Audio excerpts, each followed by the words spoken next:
야식으로 많이 챙겨 드시는 종류이긴 한데, 그럼 후라이드 치킨의 기원을 아시나요? 제가 살펴보니까 원래 이 후라이드 치킨이 흑인 노예들의 음식이었다고 합니다. 이제 주인들이 이제 닭가슴살을 요리해 먹고 나면 그 남겨진 닭 부위들 있잖아요. 그것을 모아서 기름에 튀겨 먹었다고 합니다. 이 닭가슴살만 빼면 이제 잔뼈들이 많아서 먹기 힘든 이 닭을 뼈채로 씹을 수 있도록 쉽게 그리고 맛있게 먹기 위해 요리하게 된 것이 후라이드 치킨의 기원이라고 합니다.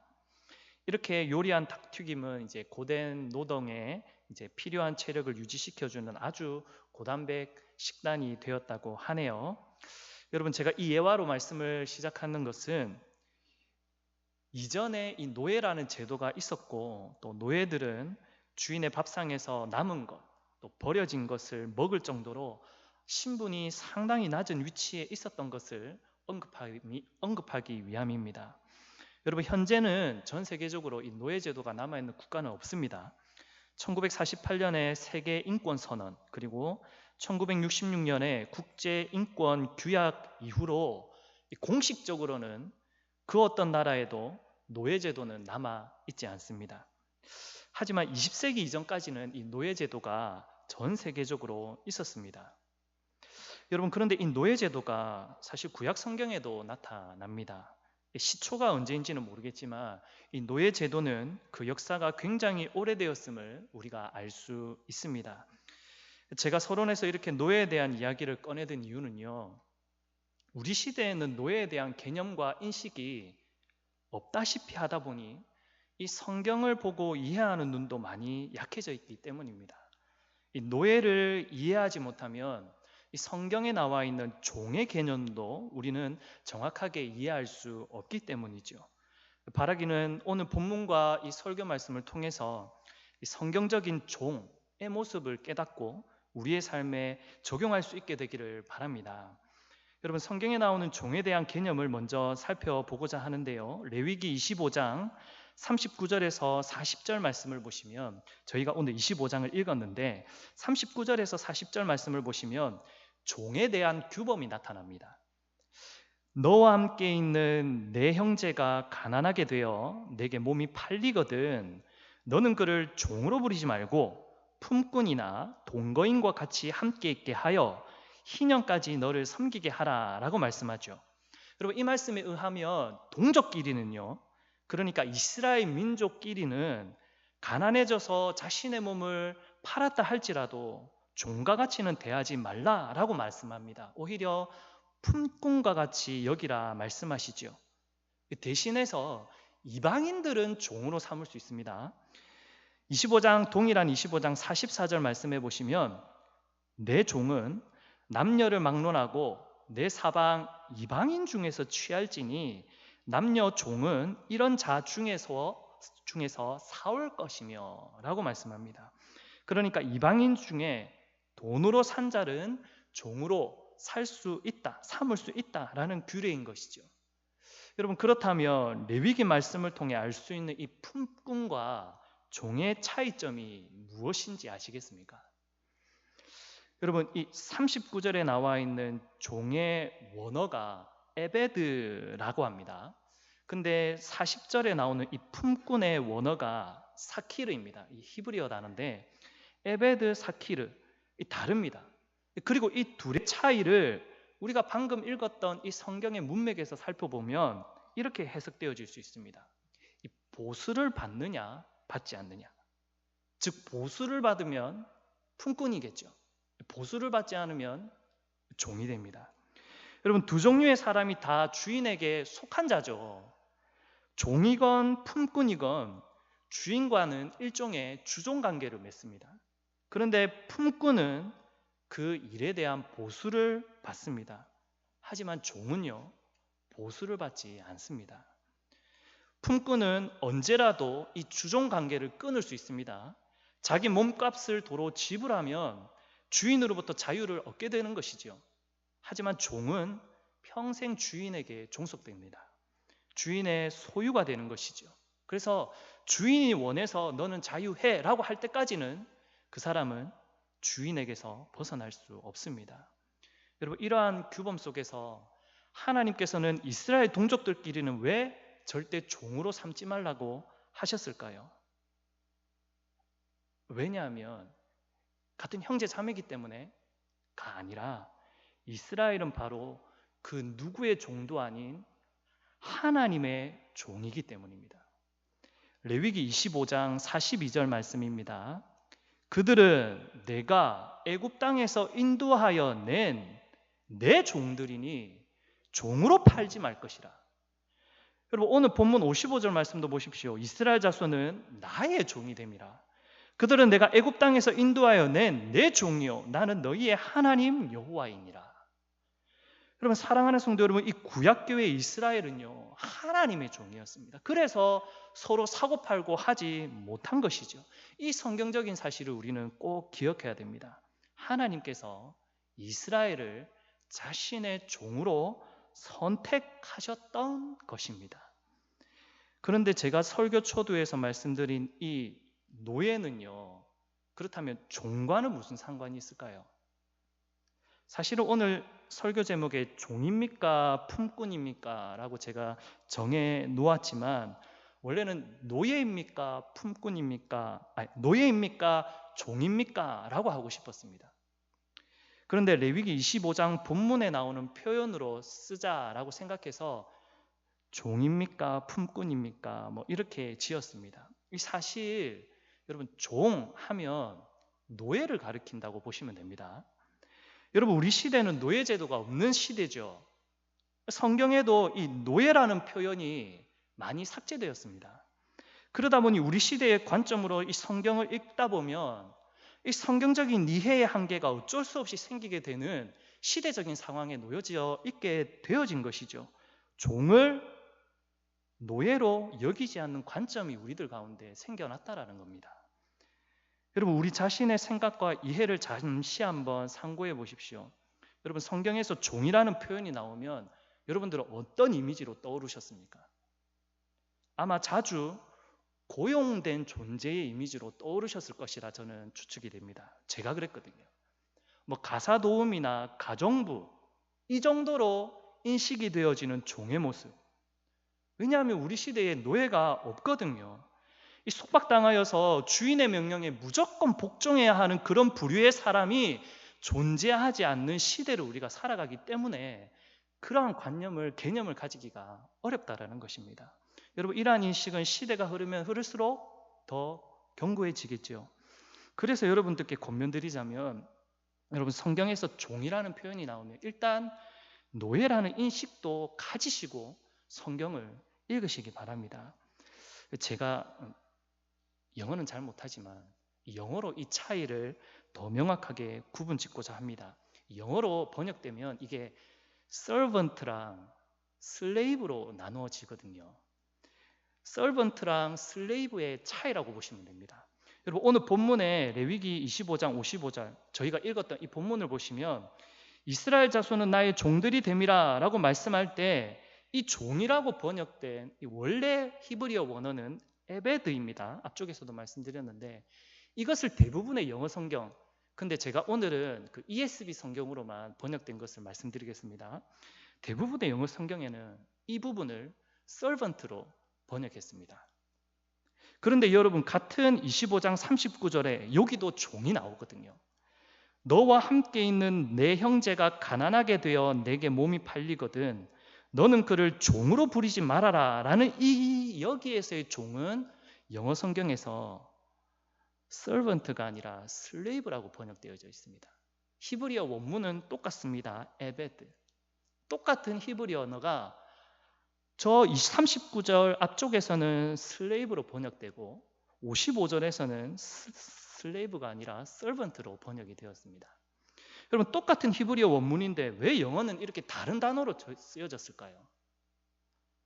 여러분, 신약에도 이와 같은 모습이 나타납니다. 갈라디아서 1장 10절, 오늘 저희가 읽었던 본문이죠. 이제 내가 사람들에게 좋게 하랴 하나님께 좋게 하랴 사람들에게 기쁨을 구하랴 내가 지금까지 사람들의 기쁨을 구하였다면 그리스도의 종이 아니니라 라고 했을 때 그 종은요 이제는 헬라어인데 헬라어 원문에서는 둘로스입니다. 근데 영어 성경에는 servant로 번역이 됐습니다. 그런데 갈라디아서 4장 7절 말씀을 보시면 그러므로 내가 이후로는 종이 아니요 아들이니 아들이면 하나님으로 말미암아 유업을 받을 자니라 라는 부분에서 우리 한국어로 종이 나오죠. 헬라어로도 둘로스입니다. 근데 영어 성경에서 여기는 슬레이브라고 번역되어져 있습니다. 여러분 레위기서와 마찬가지로 같은 원어인데 같은 원문인데 왜 영어로는 다르게 표현을 하고 있을까요? 제가 말씀드리는 이 영어권은 미국입니다. 여러분 우리나라는 미국의 신학과 그 배경을 많이 이제 받아들였는데 긍정적인 부분이 더 많습니다. 하지만 분명히 부정적인 부분이 있습니다. 영어 성경을 보시면 하나님과 관련되어지는 구절에서는 servant로 주로 사용합니다. 왜냐하면 미국에서 slave 이게 노예입니다. servant는 하인 종으로 번역이 됩니다. 주로 슬레이브 노예가 굉장히 부정적인 이미지를 가지고 있기 때문입니다. 물론 아직 미국에 백인 우월주의 사상을 가진 사람들도 많이 있지만 노예를 인정하던 분위기는 다 사라졌다고 해도 과언이 아닐 정도입니다. 노예는 그래서 미국 사회에서 치욕 그 자체였습니다. 인간적인 대우를 받지 못하던 말 그대로 소유물이었습니다. 인격적인 존재가 아니었습니다. 이런 부정적인 이미지 때문에 하나님과의 관계에서는 슬레이브라는 단어를 사용하면 하나님이 굉장히 비인격적인 분으로, 비인간적인 분으로 인식될 수 있지 않겠습니까? 그래서 아마 서번트로 번역하지 않았나 생각이 되어집니다.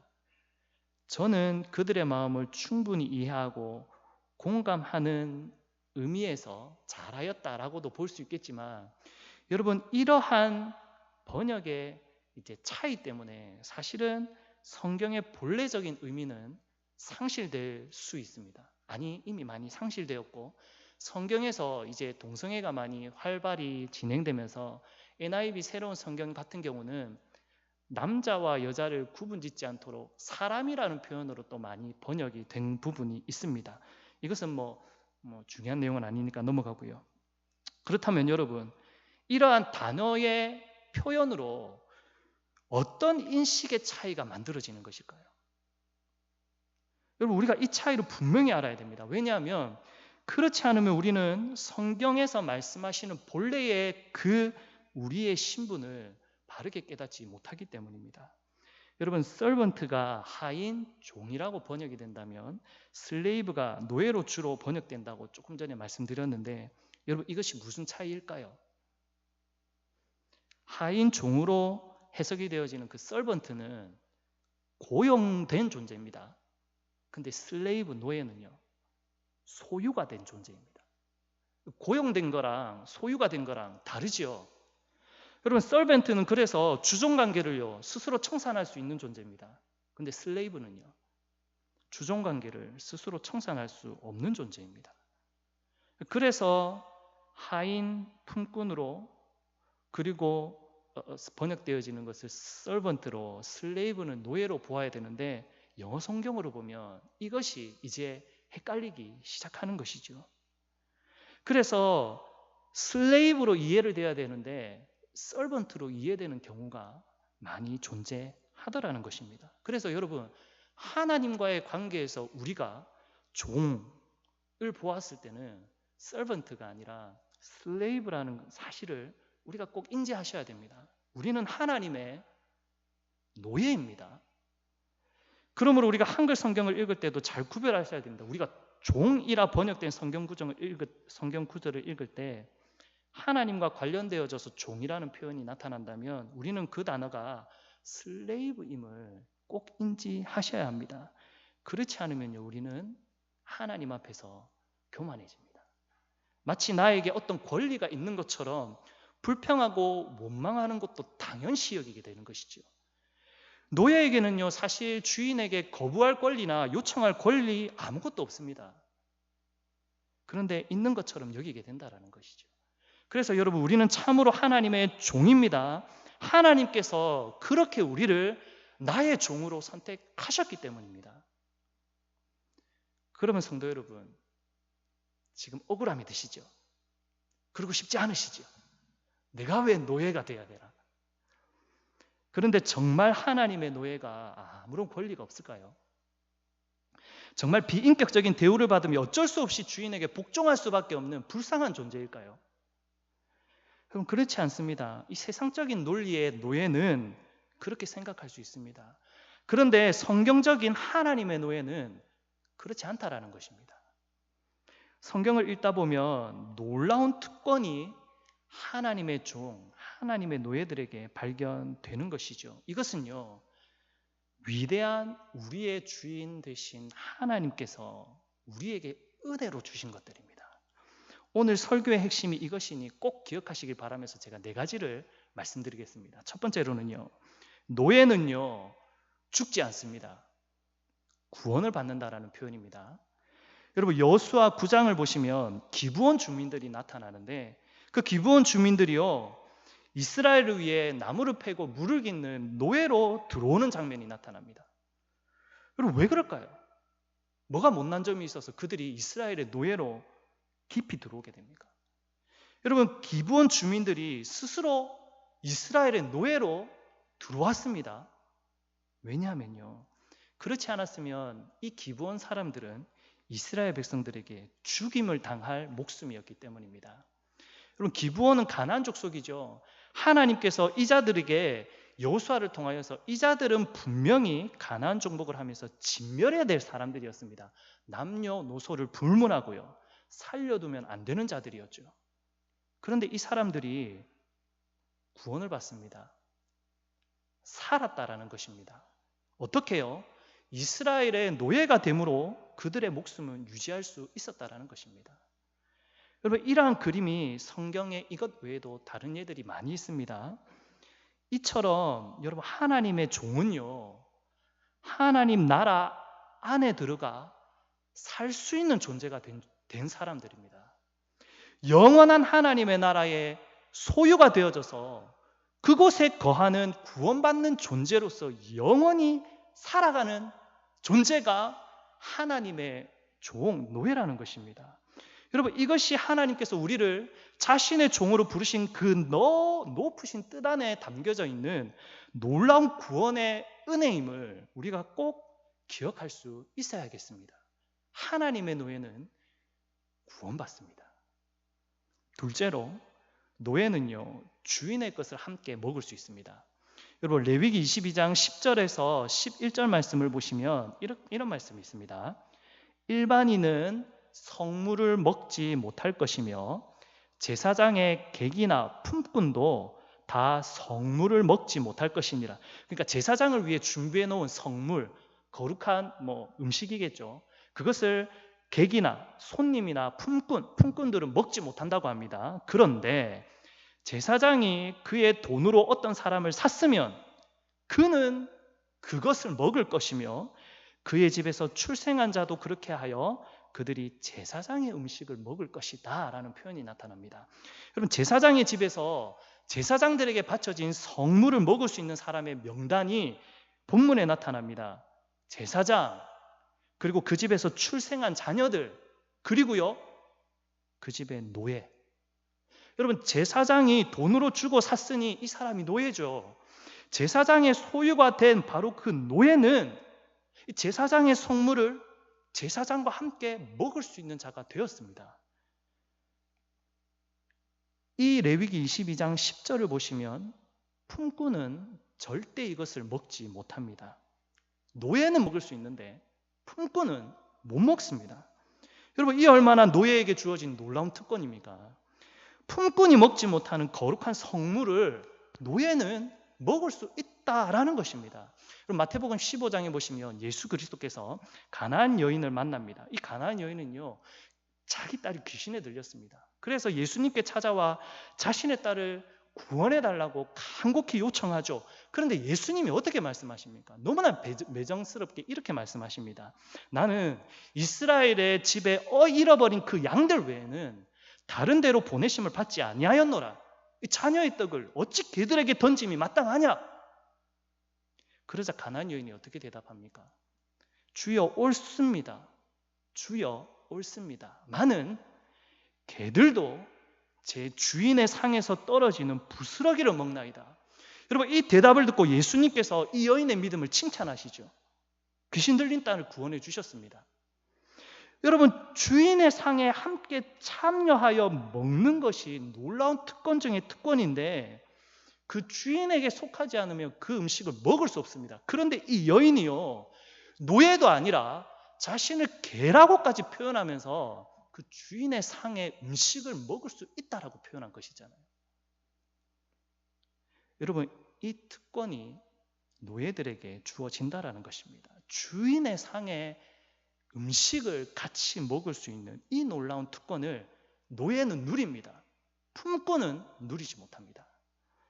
여러분, 세 번째로 하나님께서는 우리를 향한 소유권을 주장하시기 위해서 성령을 주십니다. 여러분, 이것을 다시 말씀드리자면 하나님께서는요, 자신의 소유된 자들에게 성령을 주십니다. 에베소서 1장 13절 말씀에 나중에 한번 찾아보십시오. 이런 말씀이 있습니다. 그 안에서 너희도 진리의 말씀 곧 너희의 구원의 복음을 듣고 그 안에서 또한 믿어 약속의 성령으로 인치심을 받았느니라는 말씀입니다. 또한 고린도후서 1장 22절에서도요.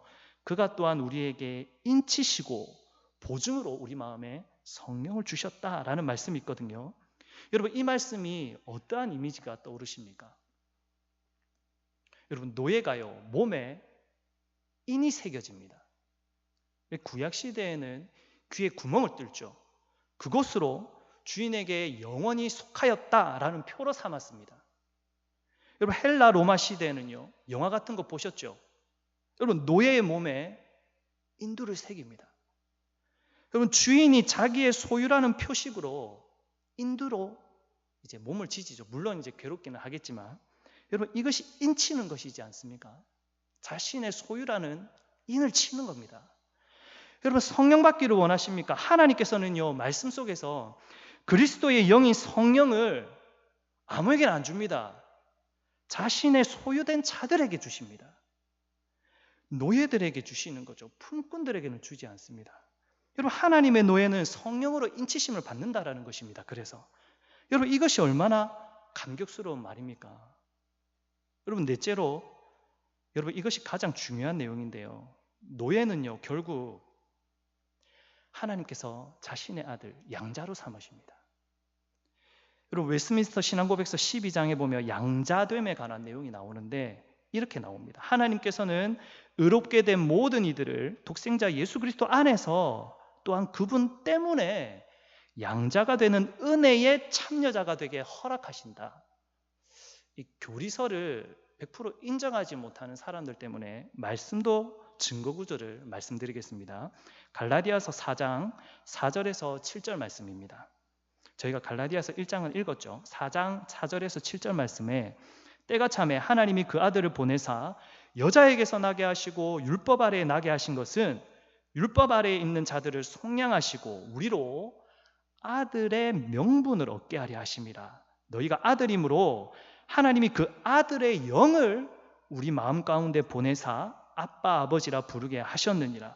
그러므로 내가 이후로는 종이 아니요 아들이니 아들이면 하나님으로 말미암아 유업을 받을 자니라. 아멘. 여러분, 이것을 조금 역설적으로 말씀드리자면 종이어야만, 하나님의 노예여야만 양자 아들이 됩니다. 종이 아니면 아들이 되지 않죠. 여러분, 품꾼은요 아들이 양자가 되지 못합니다. 왜냐하면 품꾼은 주인이 따로 있거든요. 그런데 노예는 주인이, 소유된 자신의 주인이 있지 않습니까? 하나님. 그 주인이 자신의 아들로 삼는다라는 것이죠. 여러분, 그래서 오늘 본문에 갈라디아서 4장 4절에서 7절 말씀을 보시면 이 노예가 아들로 인정받는 방식은 예수 그리스도를 믿어 그분 때문에, 그분으로 말미암아 노예가 아들로 받아들여진다라는 것입니다.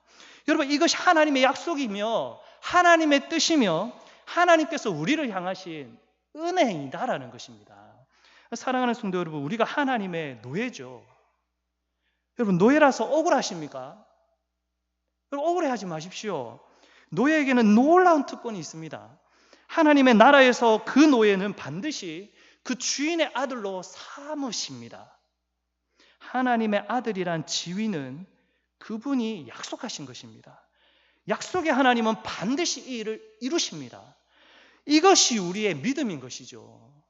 우리는 노예로, 우리 입장에서는 노예처럼 충성하며 절대 불순종하지 않으며 하나님께로 나아가지만 그 모습을 보고 하나님께서는 우리로 아들 삼아, 양자 삼아, 아들로 딸로 삼아 주신다라는 것입니다.